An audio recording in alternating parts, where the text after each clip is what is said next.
Yeah, can you just talk us through the changes that you made this year? Trying to remember, I've been in South Africa, so there's quite a few changes from the team last week. Since the last transfer thing, I guess Gary and Hilo, first of all, two super.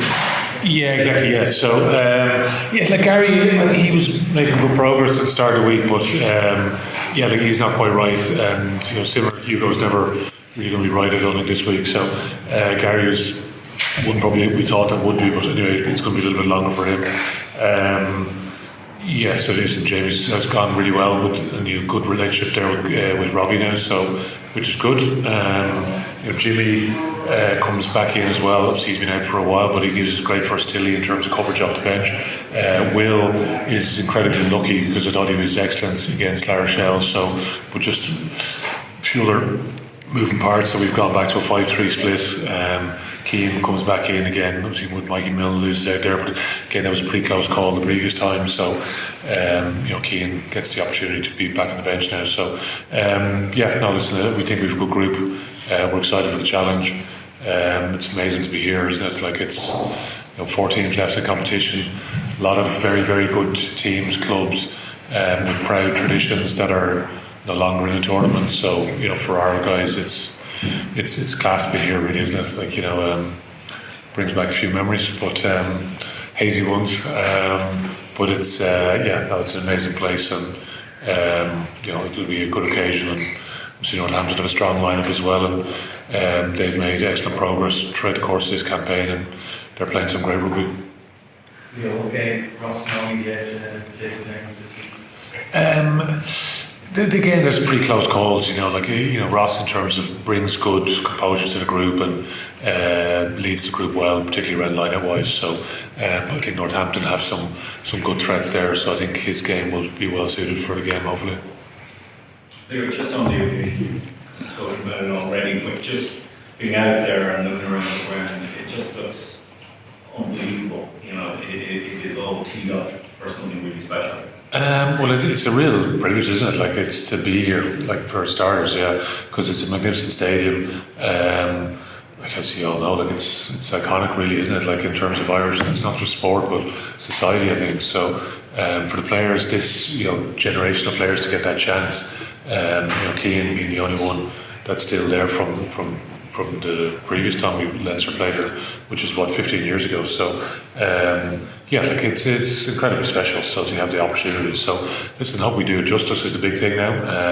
Guys have prepared well over not just this week but the previous week as well. We had a good chunk of guys that obviously didn't travel to South Africa. So I think that's the big thing, is just make sure the guys do themselves justice. Really, that's what it's about, isn't it? Playing in a great arena in front of lots of support, and it's an amazing response that the crowd have, given the team off the back of, the previous couple of knockout games that we've had in the Avivas. So, listen, everyone's looking forward to it now. Just want to you're at this point now. It's again, we talk about this quite often, don't we? When we're at this moment, sitting in a press room somewhere, and you just want to press fast forward. Let's get the game on now. So, but again, like everyone just has to go through their normal rituals and get themselves ready for the action. Kevin, what's it like? Go ahead, Michael. Can you just run around there, walk around the club our pitch? What was it like for a real man? Good finally getting the grass. Yeah, I've been in the stand plenty of times for some good days as well as plenty of bad ones, unfortunately. But it's class. Like Leo said, it's an iconic stadium for Irish culture at this stage. We feel very fortunate as a group to get the opportunity to have a crack there tomorrow. We have Declan Darcy in with us, obviously, over the last couple of years. He's been great, and his message was like, it magnifies your performance, whether it's a good one or a bad one. So our plan and our prep over the last 2 weeks has been about getting our best performance, and hopefully that will get the crowd involved and build an atmosphere and make it a special day for us. But it's been a good couple of weeks prep, and we're excited to get cracking tomorrow. Does it feel much different than the last couple of semi-finals for any other reasons? No, not too much, I don't think. We had a bit more time in between this time, a bit of downtime, and then the extra week prep last week. So we're in a pretty good place off the back of that, and lads are excited to crack in. So that's all okay. We were talking about how being captain was a bit daunting, and so groups are getting any practice at this stage, really, Yeah, it does get easier with time, definitely. Like with anything, initially when you're thrown into a bit of a new role, it's a little bit daunting and more responsibility and a bit more pressure and nerves that come with that. But yeah, with time and with reps at it each week, it does get a little bit easier. I was chatting to Jack pre-captain's run. He was asking me, will I be nervous tomorrow? And there are more nerves as captain. You feel kind of you've a little bit more of a responsibility as a team to get the performance right and a little bit more stake in it. So there will be a bit more nerves, but no, I'm excited as well, definitely. A couple of weeks off since La Rochelle, do you feel the group was kind of there to go back ramp down and then ramp back up in the world, right? I think so. I think, yeah, it was obviously a pretty big emotional win and performance against La Rochelle. So having a few down days off after that, a lot of lads just chilled out for a few days. I got back to Mayo and then, yeah, got peaked again last week with some good physical sessions as well. So yeah, in a good place. What was your sense of when you came back from South Africa, just coming into the group, being trained away? Did you get the sense that it was the right decision, that they're currently, there this week, not break? Definitely, there's no real easy way to do that trip, is there? Particularly with the way, like it's sad for us, I guess. And yeah, like you just got to deal with it. I'm not sure what exactly is right and wrong. We didn't get in from the trip, which is usually disappointing, frustrating. But yeah, for the group, like in terms of just if you got to look at the broader view of the season sometimes as well. So trying to get that bit of balance where, yeah, like trying to get the recovery piece is important. So guys have that. Obviously you have a few big weeks. I think guys come off the Six Nations pretty much straight back into it. Like we played Bulls. We were playing against Leicester, La Rochelle de Viva. So yeah, it's trying to strike the balance, isn't it? So. Fill up the old fuel tanks to go again, really, isn't it? So anyway, we'll see how that manifests itself in a performance. But the guys have prepared well, and hopefully you'll see a positive performance off the back of it. Your favourites going into this, does that change the approach? What do you specifically try to do to eliminate complacency, to eliminate the possibility that we've won for the mind? Well, you want to focus on your game, don't you? Ultimately, so how do we apply pressure on the opposition that we're playing against on any given weekend?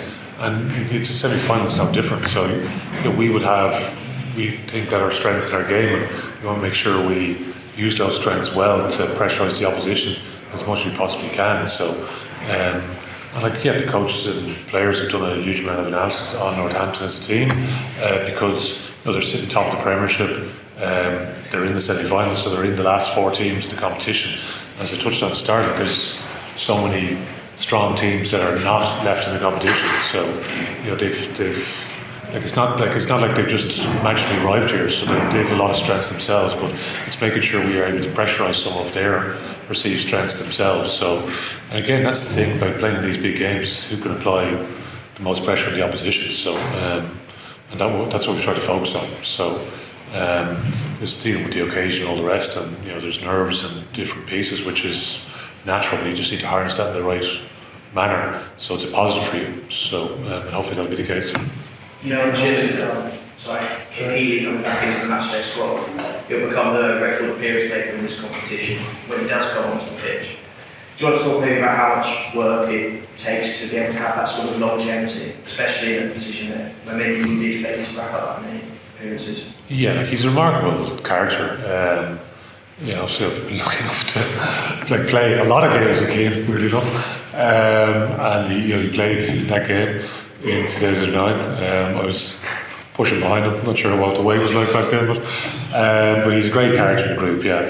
And in terms of his professionalism, I think he's a bit himself. Maybe as a younger player, he wouldn't be the most professional player in the group, but as time has gone on, it's remarkable, really. Because he's had some very significant injuries. I think it's important to note. So, but how he's managed himself back throughout that process. So, and to think whatever I don't know what the exact number of caps he has for Ireland, but the caps for Leinster that he has, particularly the caps in this competition, it's a remarkable achievement. And listen, he's such a popular fellow, Keane, in the group.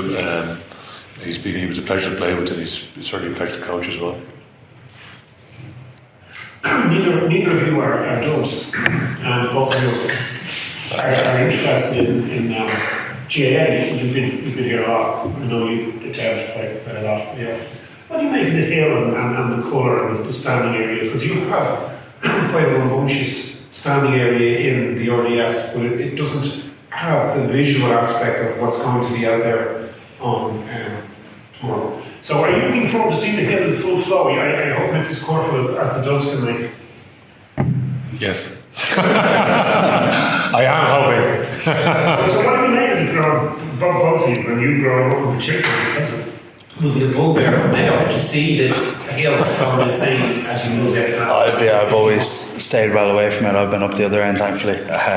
But no, tomorrow I think the plan is for it all to be Leinster, which is going to be class. I think standing naturally is conducive to a bit more energy and a bit more noise, so hopefully that'll be coming from them. And with the long weekend as well, I think, fans are going to be pretty keen, so we're looking forward to it. Did you think the hill worked for Ireland in 2007, 8, 9? Or did you notice it at all? Yeah, it's good. Yeah, like it's hopefully it is good. It could be a great occasion for those that are lucky enough to get on the hill. But that's what you want to see. Like, yeah, there's a lot to be said for terraces for sure. Yeah, definitely. You had that proposal, didn't you? Yeah, I'll be making that one yet. We're going to talk to James now next. Can you just talk about what he brings to this group? He's a sort of character. Yeah, absolutely. Yeah, he's it's great. Like a different point of view again when you bring players in from overseas or from anywhere really. Like, as in you want them to bring something a little bit different. And one of the things, obviously, we were very drawn to James at the time. Like, he was performing at a very high level with the Chiefs. So it wasn't just his own playing ability. It was actually the Chiefs group that he was involved with at that time, which was coached by Dave Rennie and Wayne Smith. There's other coaches, Andrew Strawbridge is with England currently, and Tom Coventry. There's a very strong group there. And so there was a natural sort of fascination.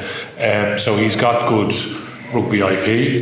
Even it's interesting what obviously Goody would have taught Louis in school back in the early days. So Dave's a racer from Tasman as well. So in terms of pure playing ability, he's big, strong, massive left boot. He's one of the best attacking players probably there is in the game. Certainly Northern Hemisphere anyway, so he's been great for the group, and he brings a very different point of view, which is important as well.